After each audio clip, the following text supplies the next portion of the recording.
현재 일본 고등학생의 한국에서의 수학여행 경험담이 일본 전역을 충격의 도가니로 빠뜨렸다고 합니다. 그녀는 한국에서 촬영한 영상을 일본 커뮤니티에 공개했고, 이는 일본 전역을 완전히 경악시켰다고 하는데요. 그렇다면 그녀가 한국에서 촬영한 영상의 정체는 대체 무엇일까요? 안녕하세요. 제 이름은 아오이입니다. 저는 한국을 무척이나 싫어하며 자랐습니다. 그리고 지금까지는 그게 유일한 진실이라고 믿었습니다. 저희 가족에게 한국에 대한 증오는 딱히 감정이 아니었습니다. 그것은 전통이었습니다. 왜냐하면 저는 혐한 가정에서 자랐기 때문이죠. 매우 보수적이고 한국 이야기만 들으면 분노하는 할아버지는 주말을 반환 집회에서 메가폰을 잡고 주먹을 불끈 쥐고 눈을 번뜩이며 보냈습니다. 할아버지는 증오를 명예의 배지처럼 달고 분노와 수십 년은 된 듯한 낡은 혐한 깃발을 흔들었습니다. 그 깃발만 보더라도 저희 가족의 혐한은 매우 유서 깊다고 할 수 있겠죠. 할아버지는 화합에 대해 말한 적이 없었고 제가 살아있지도 않았던 과거에 대한 분노에 관해서만 말씀하셨습니다. 안타깝게도 아버지는 한 걸음 더 나아갔습니다. 아버지는 저녁 식사 후 매일 밤 텔레비전을 켜고 우익뉴스 방송 앞에 앉아 마치 성경에 나오는 설교인 것처럼 감상하곤 했거든요. 한국에 대한 모든 것이 나오는 순간 그는 화면에 욕설을 퍼부으며 침을 뱉곤 했습니다. 도둑들, 거짓말쟁이들, 모방자들. 그는 음절마다 도끼를 뿜으며 중얼거리곤 했습니다. 그런 다음 그는 딸인 저를 불러 자신을 따라하게끔 강요했습니다. 한국은 범죄 국가입니다. 그들은 우리의 땅, 문화, 자부심을 훔쳤습니다. 그들은 망해야만 합니다. 아버지는 한국에 대한 진실을 말해주는 두꺼운 노란색 페이지의 책들로 책장을 가득 채웠습니다. 혐한 서적이었죠. 이 때문에 저는 한국 문화를 절대로 감상할 수 없었습니다. K-팝을 들을 수도 없었고 한국 음식을 먹을 수도 없었습니다. 아버지의 눈에는 한국이라는 단어를 소리내어 말하는 것조차 저희 가족의 얼굴에 침을 뱉는 것 같았거든요. 어머니는 그나마 나았지만 역시나 어머니도 한국을 좋아하진 않으셨습니다. 어머니는 늘 한숨을 쉬며 한국인이 먼저 우리를 싫어하는데 왜 우리가 그들을 미워하면 안 되지? 라고 말하곤 했습니다. 그녀는 일본이 피해자라고 믿었습니다. 저희 가족에겐 한국을 미워하는 것이 잘못된 것이 아니라 형식적인 일이었습니다. 어렸을 때 저는 학교에서도 똑같은 것을 배웠습니다. 일본이 한반도에 문명을 가져왔다는 것, 한국인들은 일본에 감사해야 한다는 것, 그들이 일본에 대해 나쁜 말을 한 것은 모두 왜곡된 선전이었다는 것입니다. 교과서도 선생님도 다른 학생들도 아무도 이해 의문을 제기하지 않았습니다. 그리고 만약 다른 학생이 반박을 제기하기라도 한다면 그 즉시 조롱당하고 쫓겨나기 일쑤였습니다. 집 근처 서점에는 한국을 또다시 식민지로 만들어야 한다라는 문구가 적힌 혐한 섹션이 가득했습니다. 동아시아의 모든 문제의 원인을 한국 탓으로 돌리는 책들이 줄을 잇고 있었습니다. 한국의 거짓말에 대한 진실, 일본의 영원한 적과 같은 제목의 책들. 심지어 그러한 책들은 늘 베스트셀러였습니다. 도쿄에서는 그게 그저 평범한 장면이었습니다. 어렸을 때 저는 이러한 모든 것을 믿었습니다. 그리고 그 누구보다 앞장서서 한국을 미워했습니다. 저는 제가 똑똑하다고 생각했습니다. 저는 애국자라고 생각했습니다. 제 말이 맞다고 생각했습니다. 하지만 고등학교에 입학하면서 뭔가 바뀌었습니다. 반 여학생들은 다른 말을 하기 시작했습니다.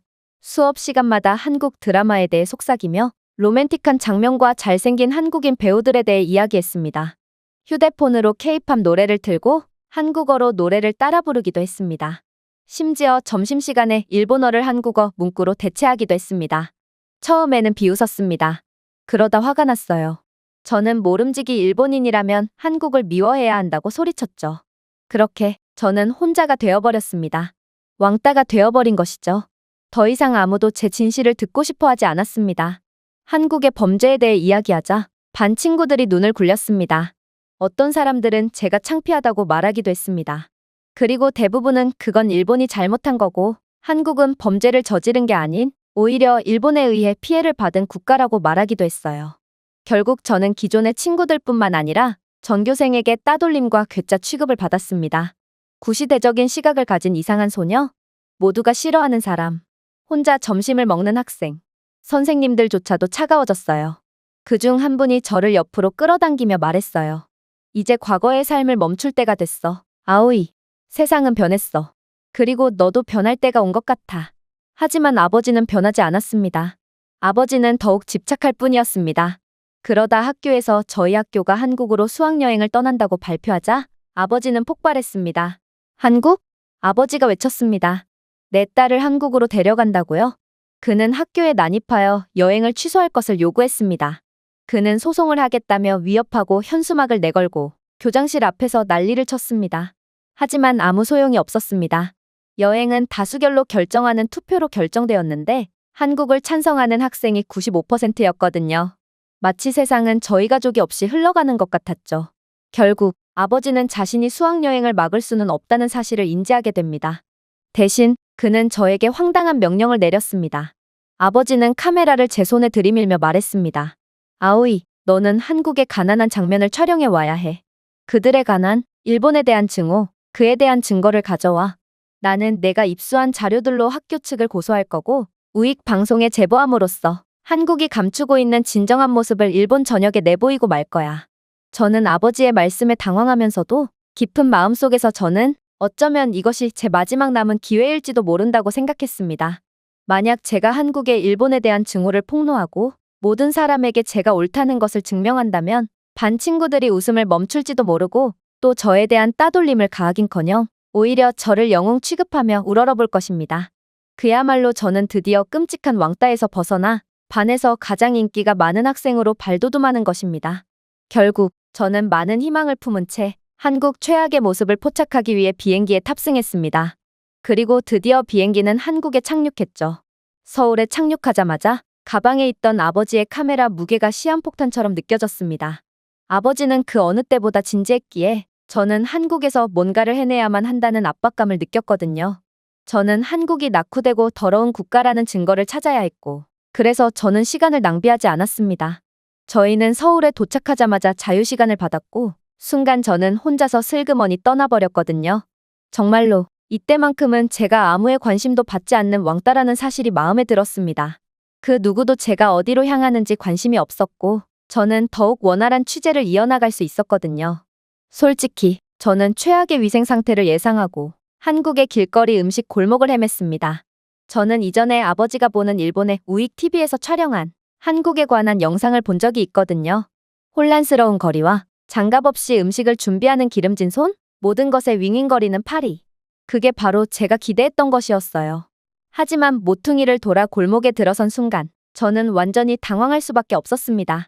일단 감당할 수 없는 향기가 폭풍처럼 저를 강타했습니다. 온천의 증기처럼 제 몸을 감싸는 풍부하고 매콤하며 달콤한 향기.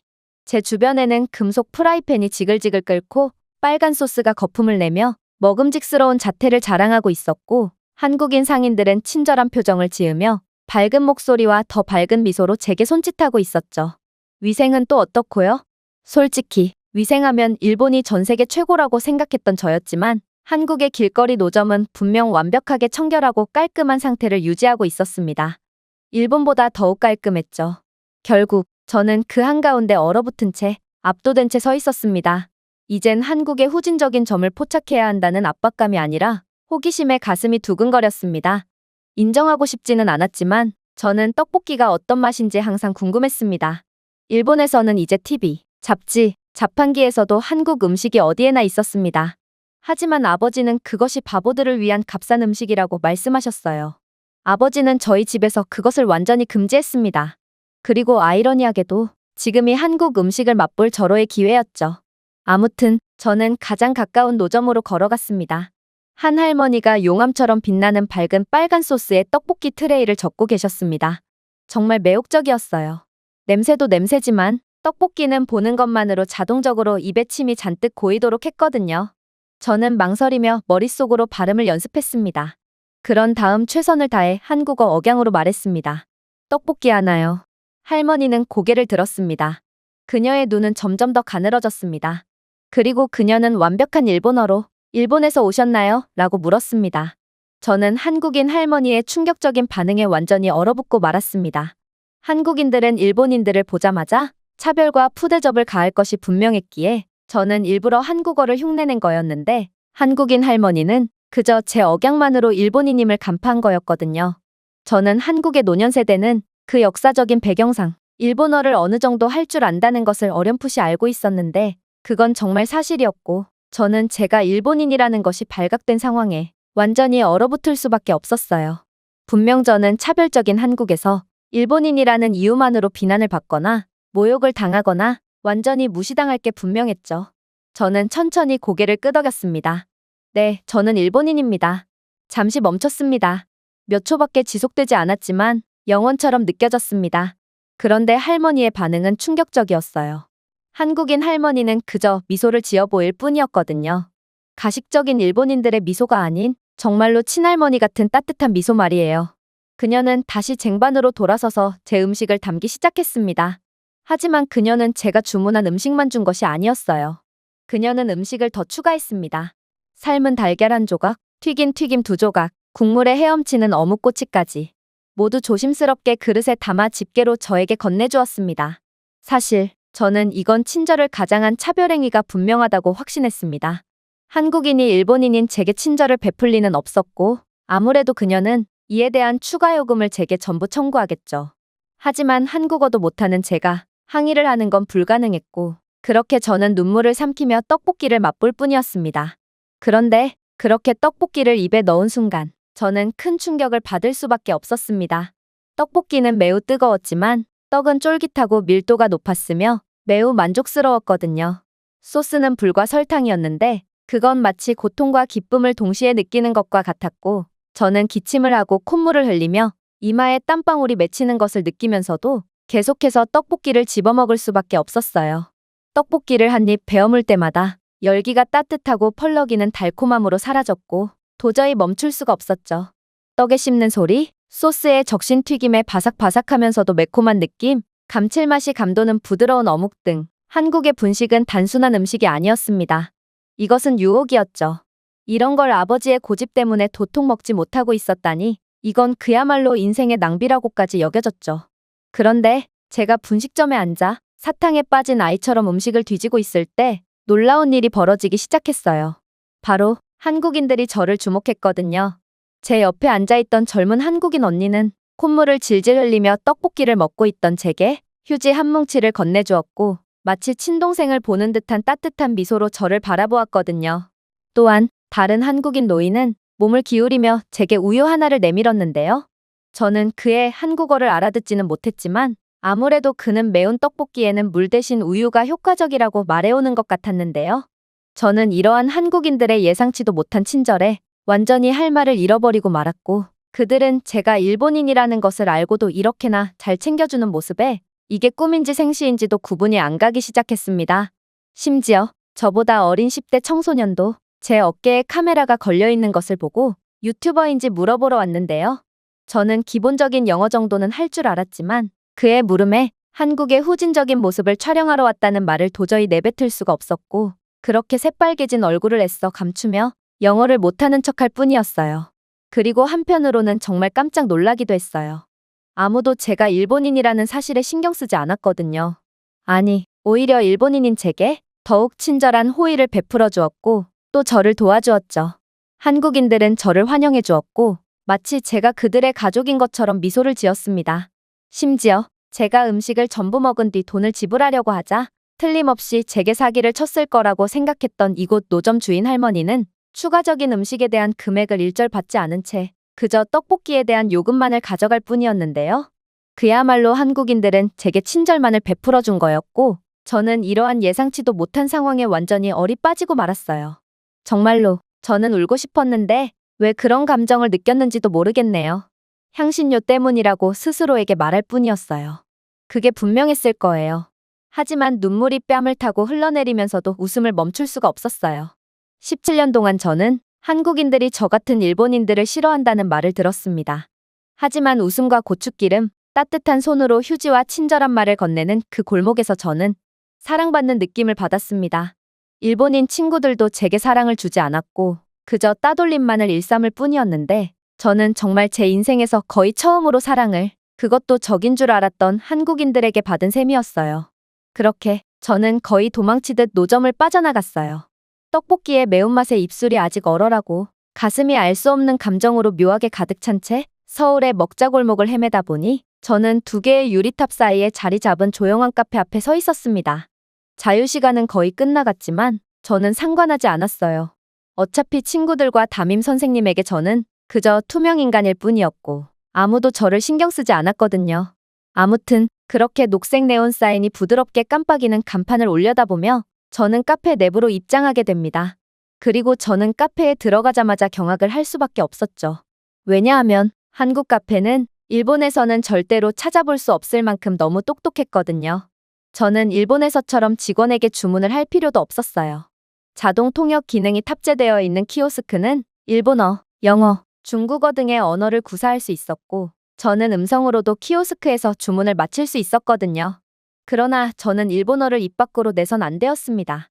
물론 노점에서는 좋은 경험을 할 수 있었지만, 모든 한국인들이 일본인들을 좋아하는 건 분명 아닐 거라고 생각했거든요.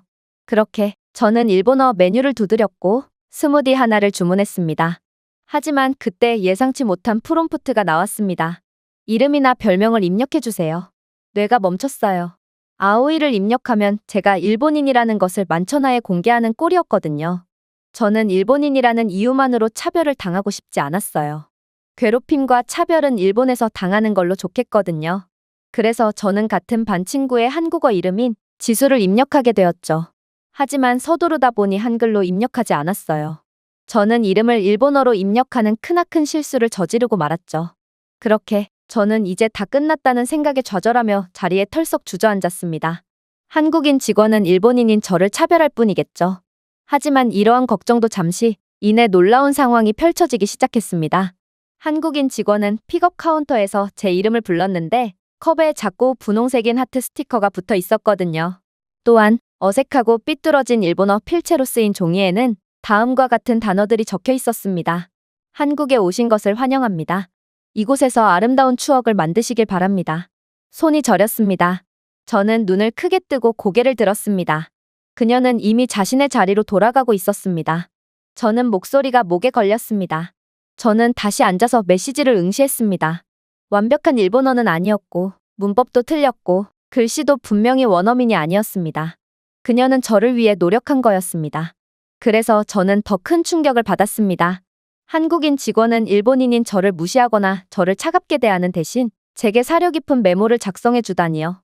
저는 완전히 바보가 된 기분이었고 그간의 일본에서의 경험들이 전부 부정당하는 느낌을 받았습니다. 그래서 저는 번역 앱을 열고 질문을 입력했습니다. 저는 일본인인데 제게 왜 이렇게 잘해주시는 건가요? 저는 다시 카운터로 걸어가서 그녀에게 보여주었습니다. 그런데 이 한국인 직원의 반응은 충격적이었습니다. 그녀는 미소를 지으며 메시지를 읽은 다음 자신의 휴대폰을 꺼내서 다시 입력했거든요. 당신은 우리나라에 온 손님입니다. 어디서 왔는지는 중요하지 않습니다. 당신이 여기 있어서 기쁩니다. 한국이 아픈 역사를 가지고 있다는 것은 알고 있으며 모든 상처가 빨리 치유되는 것은 아닙니다. 하지만 한국에서 당신은 일본 정부도 아니고 정치인도 아니며 한국이 좋아서 한국에 방문한 하나의 인간일 뿐입니다. 우리 한국인들은 손님은 문을 통해 들어오는 축복이다라는 말을 가지고 있습니다. 그래서 저는 당신이 고객으로서뿐만 아니라 인간으로서도 환영받는다는 느낌을 받기를 원했습니다. 아무리 일본으로 인한 과거가 고통스러웠더라도 친절은 우리가 앞으로 나아가는 방식이기 때문입니다. 어쩌면 당신은 일본으로 돌아가서 증오가 아니라 따뜻함에 대한 이야기를 들려줄지도 모르죠. 그렇게 평화가 시작되는 거예요. 한국에 와주셔서 감사합니다. 정말 놀라웠습니다. 저는 일본에서 숱한 따돌림을 당하며 저는 사랑을 받지 못하는 세상에서 쓸모가 없는 존재라고 생각했지만 한국에서의 경험은 분명 이런저라도 충분히 사랑을 받을 가치가 있는 존재라는 것을 말해주고 있었거든요. 그렇게 저는 또다시 저도 모르게 눈물을 흘리고 말았습니다. 저는 증오를 예상하고 여기에 왔지만 제가 한국에서 찾은 것은 환대뿐이었거든요. 그렇게 저는 다음 행선지인 경복궁으로 향하기 위해 집결지로 향하게 됩니다. 하지만 버스는 이미 떠나고 없더군요. 아무래도 같은 반 친구들은 저를 골려주기 위해 제게만 잘못된 시간표를 전송해준 모양이었는데요. 아무래도 좋았습니다. 어차피 저는 늘 혼자였고 그렇게 이번에도 혼자서 경복궁으로 향했고 같은 반 무리에 합류했죠. 한국을 그렇게나 좋아하던 친구들은 근처 한복 대여점으로 달려가 웃고 색을 비교하고 옷을 갈아입기도 전에 사진을 찍기 위해 포즈를 취하고 있었는데요. 저는 한국의 전통 옷 따위는 필요 없다며 자기 최면을 걸었지만 솔직히 한복은 외면하기엔 너무나도 아름다웠고 한복을 입고 싶다는 충동을 억제하는 건 도저히 할 수가 없었어요. 실크 스커트와 자수 한복을 입은 반 친구들이 빙글빙글 도는 모습을 보면서 이상한 욕망이 저를 끌어당기는 것을 느꼈거든요. 한복은 아름답기만 한 것이 아니라 살아있는 것 같았어요. 한복은 우아함과 역사를 숨쉬었고 존엄성을 발산했습니다. 시도해보고 싶었습니다. 잠시라도 무언가의 일부가 되고 싶었습니다. 그래서 저는 결국 혼자서 대여점에 들어갔죠. 대여점 내부는 다채로운 색상과 섬세한 천으로 가득했습니다. 한복 선반이 살아있는 무지개처럼 벽에 늘어서 있었습니다. 하지만 정말 눈에 띄는 것은 구석에 있는 화면, 즉 AI 피팅 도우미였습니다. 평면 거울이 저를 반겨주었습니다. 어서 오세요. 3초 스캔을 위해 가만히 서 계세요. 아날로그의 대명사인 일본에서 온 저는 끊임없이 망설이다가 결국 지시에 따랐습니다. 패널이 조용히 제 몸을 스캔했습니다. 그런 다음 놀라운 메시지를 전해오기 시작했죠. 피부톤에 맞는 부드러운 파스텔 톤을 추천합니다. 그리고 당신 체형에는 중간 길이의 저고리, 흐르는 치마가 잘 어울리겠네요. 당신이 한복을 입은 모습을 증강현실로 미리 보여드릴까요? 저는 눈을 깜빡였습니다. 거울이 반짝였고 저는 아직 손도 대지 않은 한복을 입고 있었습니다. 완벽했습니다. 측정 테이프가 없습니다. 어색한 피팅룸도 없습니다. 도움을 요청할 필요가 없습니다. 저는 그저 제한된 디자인을 선택하고 기다렸습니다. 하지만 피팅 구역에 들어서자 듣고 싶지 않았던 소리가 들렸습니다. 너 정말 한복을 대여하는 거야? 분명 한복은 기모노의 모조품이라더니 지금 뭐 하는 거야? 쟤 지금 한국을 좋아하는 척 하고 있는 거야? 가증스럽긴. 피가 얼어붙었습니다. 그 목소리를 알고 있었습니다. 같은 반 여학생 2명입니다. 1년 내내 저를 조롱했던 바로 그 아이들입니다. 제가 수업 중에 목소리를 냈을 때 그들은 웃었습니다. 그들은 제 뒤에서 이상한 소문을 퍼뜨렸습니다. 제가 브랜드에서 약간 벗어난 신발을 신었을 때는 할인 모델이라고 불렀습니다. 집에서 도시락을 가져올 때는 킥킥거리며 불쌍한 거지 소녀라고 중얼거렸습니다. 한복을 찍고 떠나고 싶었습니다. 하지만 저는 용기를 내어 말했습니다. 내가 잘못했어. 나는 한국에 대해 완전히 잘못 알고 있었어. 나는 무지했고 바보 같았어. 나는 이제 한국을 싫어하지 않아. 하지만 저는 이때 알게 됩니다. 그들이 저를 괴롭히는 이유는 제가 혐오를 하기 때문이 아닌 그저 괴롭힐 사람이 필요했기 때문이라는 것을 말이죠. 그들은 저를 끝까지 조롱했고 저는 그저 풀이 죽은 채 매장 밖을 나설 뿐이었어요. 솔직히 제겐 한복이 꽤 잘 어울렸고 한복을 입은 제 모습을 사진으로 남기고 싶었어요. 그러나 그들은 저를 그냥 두지 않더군요. 왜? 사진을 찍고 싶어? 그런데 이걸 어쩐다. 아무도 너를 위해 사진을 찍어주지 않을 거거든. 심장이 터질 것 같았어요. 궁전 안뜰에서는 반 친구들이 이미 단체 사진을 찍고 있었어요. 웃고 포즈를 취하고 서로의 액세서리를 맞추고 있었죠. 하지만 아무도 제게 관심을 주지 않았습니다. 결국 저는 모든 것을 포기한 채 고개를 숙였죠. 그런데 모든 것을 포기했던 그때 어깨를 가볍게 두드리는 느낌이 들었습니다. 한복을 입은 젊은 한국 여성 2명이 제 뒤에 서 있었습니다. 한 명은 전문가들이 사용할 법한 DSLR 카메라를 들고 있었습니다. 사진을 찍어드릴까요? 한 사람이 영어로 물었습니다. 눈을 깜빡였습니다. 그들은 안뜰 정원을 향해 손짓을 했습니다. 저는 약하게 고개를 끄덕였습니다. 저희는 움직였습니다. 저도 알고 있었습니다. 그들은 전문적인 사진가고 제게 돈을 요구할 것을 말이죠. 하지만 저는 돈을 지불하고서라도 제 한국에서의 추억을 꼭 남기고 싶었고 그렇게 그들의 지시에 따르게 됩니다. 한국인 여성들은 제게 포즈를 지시했고 매우 전문적인 솜씨로 저에 대한 사진을 촬영하기 시작했는데요. 심지어 한 명은 한복 치마의 띠를 조정해주기도 했고 다른 한 명은 제 얼굴에서 부드럽게 제 머리를 빗어줬어요. 그리고 마침내 10분 여간의 촬영이 끝났을 때 그들은 미소를 지었어요. 조선 공주처럼 보이네요. 라고 한 사람이 말했습니다. 정말 우아하네요.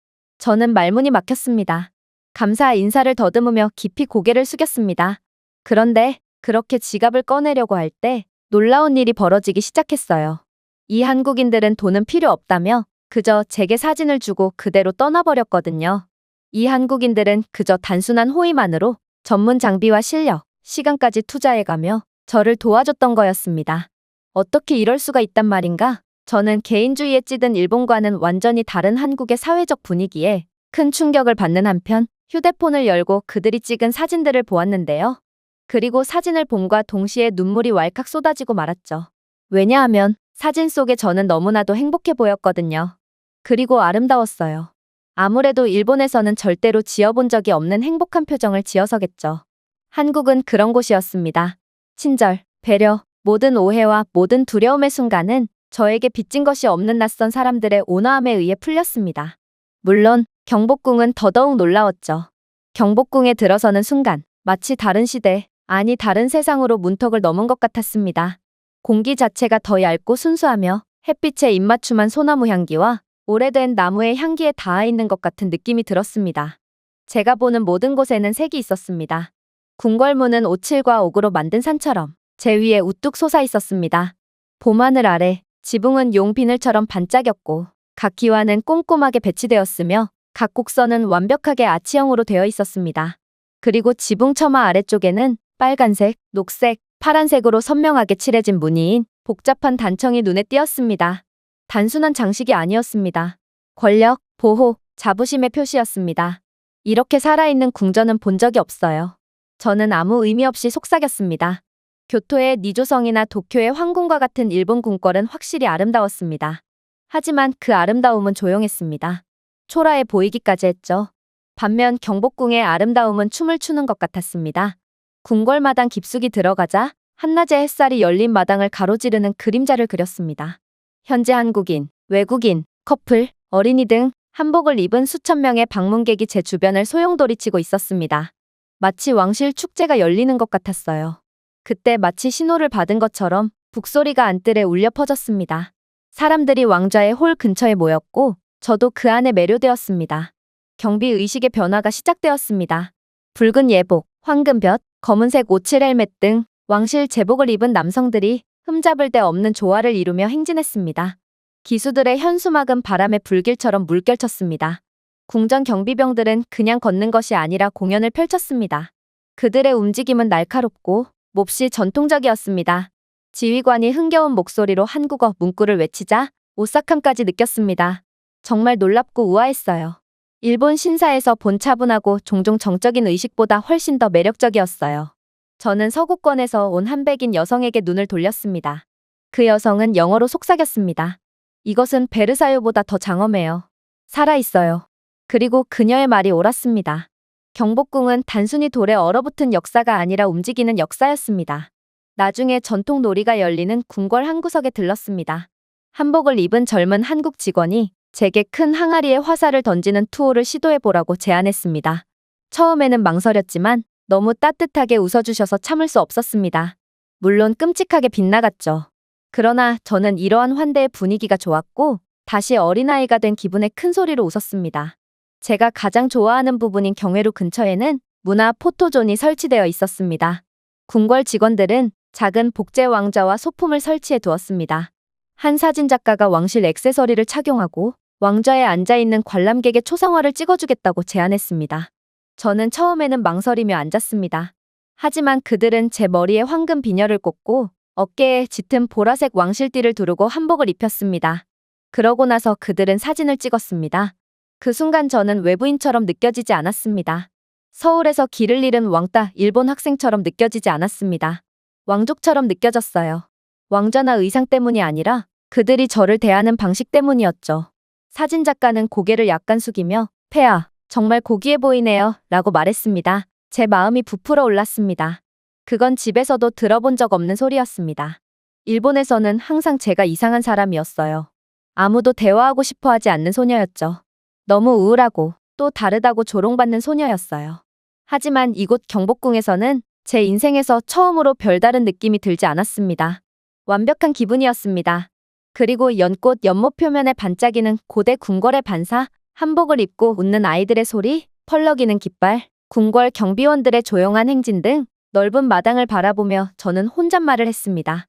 내가 이런 나라를 오해하고 있었다니. 아름다움, 우수한 문화, 우아함, 경복궁은 단순한 궁궐이 아니었습니다. 뛰는 심장이었습니다. 그리고 몇 시간 동안 소중한 시간 동안 마치 제가 그 일부가 된 것처럼 느껴졌습니다. 경복궁을 떠날 무렵 기와지붕의 황금빛 그림자를 들이우며 해가 하늘 높이 떨어지기 시작했습니다. 한복, 사진, 칭찬 등 오후의 마법에 아직도 가슴이 설렜습니다. 이렇게 소중한 것을 본 적이 없었습니다. 하지만 그 순간은 지속되지 않았습니다. 저는 다시 학교 무리 쪽으로 다시 걸어가던 중 이상한 점을 발견하게 되거든요. 버스가 사라져 있었습니다. 이건 아까와는 비교도 안 될 정도로 큰 위기였습니다. 왜냐하면 저희의 다음 행선지는 부산이었고 부산에 도착하자마자 하룻밤을 묵을 예정이었거든요. 그런데 부산은 고등학생인 제가 감히 갈 수 있는 곳이 아니었어요. 저는 다시금 주변을 둘러보며 궁궐 출구를 확인했습니다. 반 친구도 없고 선생님도 없고 메시지도 없고 한복 치마를 스치는 찬바람만 불었습니다. 공포가 저를 휩쓸었습니다. 휴대폰을 더듬어 단체 채팅 앱을 열었습니다. 15분 전에 새로운 메시지가 게시되었습니다. 버스는 6시 정각에 출발합니다. 제 시간에 도착하세요. 하지만 저는 제 시간에 도착했습니다. 카메라에 타임스탬프를 확인했습니다. 5시 58분. 심지어 일찍 도착했습니다. 제 마음은 가라앉았습니다. 실수가 아니었습니다. 그들은 일부러 저를 떠났습니다. 저는 눈물을 흘리며 궁궐문 앞 돌계단에 내려앉았습니다. 믿고 싶지 않았지만 이건 우연이 아니었다는 것을 알고 있었습니다. 그들은 제 뒤에서 또다시 잘못된 시간을 공유했습니다. 어쩌면 선생님께 제가 이미 탑승했다고 말했을지도 모릅니다. 저는 더욱 정신을 차렸어야 했어요. 그들의 표정, 조롱하듯 속삭이는 소리, 제가 지나갈 때마다 비웃는 모습. 그들은 한국에서도 저를 골탕 먹일 방법을 찾았죠. 소셜미디어를 열었습니다. 누군가 조금 전에 올린 사진입니다. 버스 안에서 저희 반 전체가 웃고 배경에는 제 자리가 비어 있습니다. 댓글 하나가 읽혔습니다. 아마도 아오이는 다시 한국 궁궐에서 절하기 위해 남아있었을지도 몰라? 아오이가 한국어를 빨리 배웠으면 좋겠어. 걔가 일본으로 다시 돌아오는 것을 환영하지 않아. 저는 휴대폰을 내려놓고 흐느끼며 울었습니다. 뺨이 타올랐습니다. 손이 떨렸습니다. 굴욕감뿐만 아니라 버림받았습니다. 외국에서, 외국 도시에서 도와줄 사람도 없었어요. 아무도 저를 신경 쓰지 않겠죠. 눈물로 시야가 흐려진 채 멍하니 인근 거리를 배회했습니다. 호텔이 어디 있는지도 몰라요. 아니면 어떻게 가는지도 몰라요. 그날 밤 일행은 부산으로 향하고 있었습니다. 저는 그 버스에 타기로 되어 있었어요. 하지만 저는 지금 혼자 남아버렸어요. 지하철역에 들어서자 표지판이 거의 보이지 않았습니다. 소음, 움직임, 돌진하는 소리 등 모든 것이 흐릿해졌습니다. 그리고 낯선 곳에서 버림받았다는 데서 기인한 공포심이 차오르기 시작했죠. 그때 목소리가 들렸습니다. 아가씨, 괜찮아요? 고개를 들었습니다. 한 한국인 할머니가 걱정스러운 표정으로 제 앞에 서 있었습니다. 그녀의 손은 깔끔하게 접혀 있었고 이마는 걱정으로 얼룩져 있었습니다. 저 이해가 안 돼요. 저는 목소리를 내며 일본어로 속삭였습니다. 할머니는 눈을 깜빡였다가 눈이 부드러워졌습니다. 당신 일본인이에요? 그녀가 유창한 일본어로 물었습니다. 저는 고개를 끄덕였습니다. 무슨 일이 있었나요? 왜 떨고 있나요? 그리고 그렇게 저는 참아왔던 눈물이 터지고 말았습니다. 저는 그녀에게 모든 것을 말했습니다. 괴롭힘, 거짓말, 버스, 외로움, 부끄러움과 절망으로 얽힌 일본어 조각들 속에서 목소리가 겨우 나왔습니다. 솔직히 저는 제가 무슨 소리를 했는지도 잘 모르겠어요. 그러나 한국인 할머니는 방해하지 않고 경청했습니다. 그리고 제가 말을 마치자 그녀는 고개를 끄덕이며 부드럽게 미소를 지었습니다. 이렇게 밖에 계속 있을 수는 없어. 그녀가 말했습니다. 우리 집으로 와. 하룻밤만이라도 좋으니 말이야. 망설였습니다. 일본에서 배운 건 의심뿐이었습니다. 특히 낯선 사람들에 대해서요. 특히 너무 완벽해 보이는 친절함에 대해서요. 하지만 한국인 할머니께는 뭔가 다른 느낌이 들었습니다. 그녀의 목소리에는 안정감이 있었습니다. 어린 시절 이후로 느끼지 못했던 따뜻한 말이에요. 그리고 저는 다른 선택의 여지가 없었습니다. 결국 저는 할머니를 따라갔습니다. 지하철 몇 정거장 거리의 조용한 동네로 천천히 걸어갔습니다. 거리에는 깔끔한 한옥, 낮은 돌담, 정원 등불이 늘어서 있었습니다. 할머니의 집은 소박하지만 깨끗하고 매력적이었습니다. 안에서는 간장과 참기름 냄새가 오랜 친구처럼 저를 반겼습니다. 사진 속의 졸업 가운을 입은 손자들의 미소, 추수 축제 사진, 한복을 입은 나이 든 친척들의 희미한 흑백 초상화 등 가족 사진이 벽에 줄지어 있었습니다. 그녀는 푹신한 매트를 깔고 쉬라고 말했습니다. 저는 무슨 말을 해야 할지 몰라 자리에 앉았습니다. 그 후 할머니는 요리를 하기 시작했습니다. 남은 음식이 아니었습니다. 재가열된 간편식도 아니었습니다. 할머니는 뜨거운 삼계탕을 그릇에 담으며 정말 별거 아니야라고 아무렇지 않게 말했고 향긋한 국물은 부드럽게 김이 모락모락 나는 것이었습니다. 먹음직스러운 깍두기, 구운 참깨로 양념한 시금치, 바삭하게 구운 갈치구이, 달콤하고 고소한 장조림, 메추리알을 곁들인 고추조림, 황금빛 폭신한 계란말이까지 정말 식탁에는 반찬만 20가지가 넘었죠. 정말로 할머니는 저를 마치 친손녀라고 생각하시는 듯 제게 살면서 처음 받아보는 환대를 해주셨고, 저는 일본인일 뿐인 제게 가족에게서조차 받아본 적 없는 환대한 식사를 차려주신 한국인 할머니께 몸둘 바를 모를 수밖에 없었어요. 결국 저는 도대체가 이해가 안 가서 질문을 건네기 시작했죠. 왜 그렇게 친절하게 대하세요? 저는 일본인일 뿐이에요. 그러자 할머니는 부드럽게 제 손을 움켜쥐었어요. 그리고 그녀는 제가 절대 잊지 못할 말을 했습니다. 내가 매우 어렸을 때 나는 생존을 위해 일본으로 건너가게 되었어. 이게 바로 내가 일본어를 잘하는 이유지. 그리고 그때 한국인이라는 이유만으로 숱한 차별을 겪어야 했어. 아버지는 쌀을 훔쳤다는 어처구니 없는 누명으로 일본 경찰에 체포되었고, 어머니는 매일 밤 울기도 했지. 난 아직도 그 두려움이 생생히 기억나. 배고픔과 침묵 말이야. 하지만 지금의 나는 내게 차별과 조롱을 가하던 일본인이 아닌 친손녀보다도 어린 조그마한 학생을 보고 있을 뿐이야. 아오이, 내가 어디서 왔는지는 상관없어. 넌 어리고 너를 돌봐줄 사람이 필요한 학생일 뿐이야. 그게 다야. 그리고 나뿐만 아니라 만약 한국인들이 혼자서 울고 있는 어린 소녀를 본다면 장담컨대 모두가 너를 위해 손을 내밀어 줄 거야. 말을 할 수 없었습니다. 눈물이 너무 빨리 쏟아졌어요. 단순히 울고 있었던 것이 아니라 두려움, 혼란, 유전된 분노 속에서 보낸 세월을 애도하고 있었습니다. 아무도 저를 있는 그대로 사랑할 수 없다고 믿었던 저 자신의 한심한 모습 때문에 자꾸만 눈물이 났어요. 저녁 식사 후 할머니는 눈물 자국으로 더러워진 제 얼굴을 따뜻한 천으로 부드럽게 닦아주었습니다. 그런 다음 작은 접힌 종이를 꺼내더라고요. 세심한 일본어로 손글씨로 작성된 목록이었습니다. 할머니는 이미 제 호텔로 가는 길, 비상번호, 필요할 경우 기차로 부산에 가는 방법을 적어두었습니다. 심지어 한글과 일본어로 역 이름을 나열하기도 했습니다. 하지만 이건 그저 예비용일 뿐이야. 내 손자가 여행사에서 일하거든. 아침에 너를 호텔까지 태워다 줄 거야. 할머니의 말대로 다음날 아침 세련된 검은색 밴이 문 밖에 주차되어 있었습니다. 젊은 운전자는 정중하게 고개를 숙이고 제 짐을 실어주었죠. 제가 떠나기 전에 할머니는 작은 보따리를 제 손에 쥐어주었습니다. 안에는 천으로 감싼 따뜻한 샌드위치, 병에 든 음료, 5만원짜리 작은 봉투, 흔들리는 일본어로 적힌 쪽지가 들어있었습니다. 아오이, 내가 원한다면 언제든지 찾아와도 좋아. 너는 한국의 손님이자 내 손녀와 다름없어. 저는 벅차오르는 기분을 느꼈습니다. 일본에서는 쓸모없고 누구에게도 사랑받지 못하는 존재인 저였지만 적어도 한국에서만큼은 보호받을 가치가 있는 소중한 사람처럼 느꼈습니다. 그렇게 저는 무사히 부산에 도착했습니다. 솔직히 저는 부산에 도착해서도 도저히 차에서 내릴 수가 없었어요. 저는 가난, 증오, 실패를 폭로하는 임무를 가지고 한국에 왔지만 대신 한국이 저를 폭로했거든요.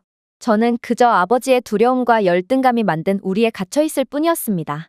부정에 집착하는 일본이라는 국가에 갇혀 있었습니다. 하지만 한국은 저에게 다른 강점을 보여주었습니다. 온화해지는 힘, 낯선 사람을 맞이하는 힘, 기억이 나더라도 용서할 수 있는 힘, 그리고 사랑할 이유가 충분할 때 사랑할 힘. 마침내 저는 반 친구들과 다시 합류하게 됩니다. 당연히 여전히 저에 대한 관심은 없었습니다. 사과도 없고 질문도 없었습니다. 그들은 제가 마치 처음부터 이곳에 있었던 것처럼 행동했습니다. 버스의 제 자리는 아직 비어 있었고 손대지도 않았습니다. 가방은 여전히 거기에 있었습니다. 아무도 저를 쳐다보지 않았어요. 선생님조차도요. 마치 유령이 된 것 같았어요. 하지만 더 이상 신경 쓰지 않았습니다. 이제 제가 누구인지 알았기 때문입니다. 다음 날, 저는 자유시간에 모두의 앞에 서서 휴대폰을 들고 있었습니다. 손이 떨렸지만 두려움 때문은 아니었습니다. 명확하게 말이죠. 보여주고 싶은 게 있어요. 제가 목소리를 낮추며 말했습니다. 아무도 대답하지 않았습니다. 그래서 어쨌든 동영상을 재생했습니다. 저는 그들에게 진정한 한국을 보여주었습니다. 매운 떡볶이에 울고 난 후 낯선 사람에게 휴지를 건네받는 제 모습. 카페 바리스타가 서툰 일본어로 손글씨 환영 메시지를 보내준 모습. 그리고 일본보다 훨씬 더 청결하고 깨끗한 한국의 거리 모습과 최첨단 AI 키오스크와 기술력으로 일본의 아날로그를 비웃는 듯한 한국의 대중교통 모습.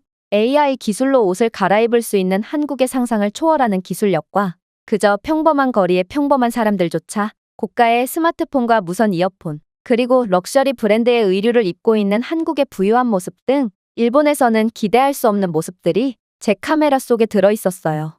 그리고 영상의 마지막 모습은 한복을 입고 일본에서는 지어본 적 없는 환한 미소를 짓고 있는 저희 모습이었죠. 그렇게 영상이 끝나자 저를 괴롭히던 친구가 저를 보며 비웃으며 말했어요. 또 세뇌당한 거야? 지겨워. 하지만 저는 분노가 아니라 굳은 의지로 그녀를 마주했어요. 아니, 나는 이제 세뇌되지 않았어. 나는 처음으로 자유로워졌고, 이게 내가 영상을 재생한 이유야.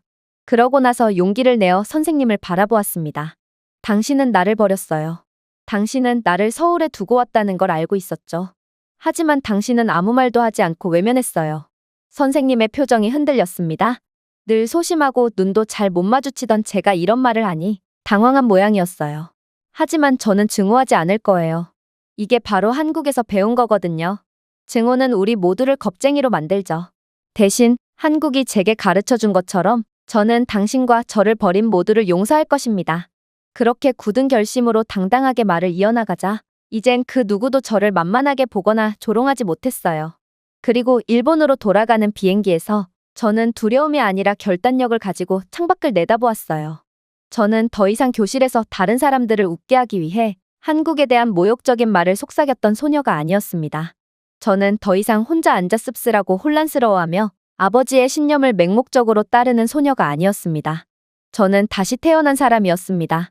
아무것도 빚지지 않았지만 친절을 베풀어준 사람들에 의해 저는 세뇌에서 풀려나 진정으로 현실을 마주할 수 있게 되었어요. 저는 이 영상을 통해 아직도 꿈속에서 사는 멍청한 일본인들이 현실을 마주할 수 있도록 할 것입니다. 저는 한국에서 촬영한 이 영상을 일본 커뮤니티뿐만 아니라 그렇게나 혐한에 미쳐있는 아빠와 할아버지께도 보여드릴 예정이거든요. 그들이 원하지 않는다고 해도 상관없습니다. 저는 한국에서 진실과 진심은 반드시 통하는 법이라는 것을 배웠고 결국에는 진실 앞에서 무릎을 꿇을 수밖에 없게 될 게 분명하거든요. 제가 준비해온 내용은 여기까지입니다. 끝까지 시청해주셔서 진심으로 감사드리며 여러분들의 구독과 좋아요, 알림 설정은 영상 제작에 큰 힘이 됩니다. 이상 세모튜브였습니다.